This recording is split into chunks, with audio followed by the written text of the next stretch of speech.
Welcome to the channel, guys. Today I'm going to show you how you can freeze the frame you want to hold. Like you want to freeze the frame at a certain point in the video.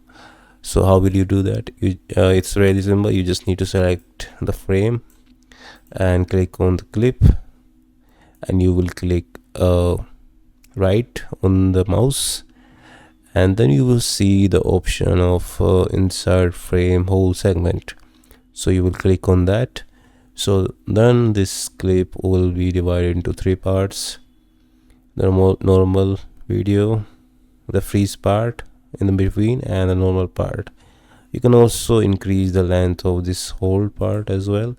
You will click on the control and you will press the mouse left button and you will drag it. As you drag it, you can increase the length of the freeze as per your need, and the hold will be of the longer time. Let me show you.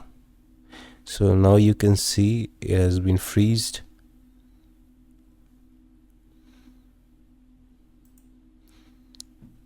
Thank you for watching, guys. If you need to watch more videos like that, you can subscribe the channel and you can like the video.